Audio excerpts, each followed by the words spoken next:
ជំរាបសួរពុកម៉ែបងប្អូនទាំងអស់គ្នានាងខ្ញុំជូរីល្អហួរចាបើក្បាលដំបងគឺរៀបចំខ្លួនដើម្បីទៅសង្ក្រាននៅ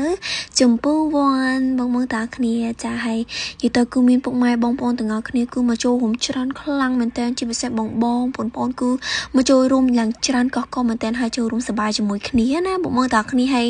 អូនិយាយថាពីខ្លាចផ្សែងអារឿងអាបុកសំលេងមកខ្លាំងៗនឹងល្អហួរខ្លាចមែនតើតែអត់អីទេអាចទប់អារម្មណ៍ជាប់អីចឹងណាបងប្អូនតាគ្នាយីទៅគូសបាយខ្លាំងមែនតើចង់និយាយថាបងតាគ្នាអើយនិយាយទៅគឺអស់ទាស់តែម្ដងសំលេងហូរជាមួយនឹងបទចម្រៀងគឺស៊ីគ្នាមែនតើហើយសំខាន់បងនៅខាងមុខចាជាក្រុមការងារគឺនិយាយពីថាលះជាងល្អហួសទៀតណាបងតាគ្នាចាហើយសំខាន់គឺថ្ងៃហ្នឹងល្អរៀងធ្វើខ្លួនប្លែកតិចបងចាមានសក់សេះឲ្យចង់ទីងតុយឯណានេះចាហត់ដងល្អហួសទៅសង្ក្រានធ្លាប់តែពាក់បែបខ្មែរអញ្ចឹងណាឥឡូវហ្នឹងគឺមកពាក់បែបសម័យម្ដងអញ្ចឹងបងតាគ្នាចាសំខាន់គឺសប្បាយអត់តន់អស់ចិត្តទេបងតាគ្នាបើសិនជាមានឆ្នាំក្រោយល្អហួសនឹងទៅម្ដងទៀតណាបងតាគ្នាដោយសារអីគឺ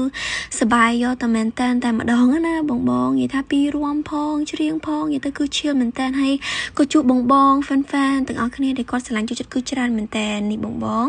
និយាយទៅគឺសប្បាយជួបគ្នាឆ្នាំក្រោយចាំបានស្បែកមុខភ្លឺថ្លាមករលងក្មេងជាងវ័យកុំភ្លេចជាមួយនឹងឈុតមុខឡាកូម៉ូ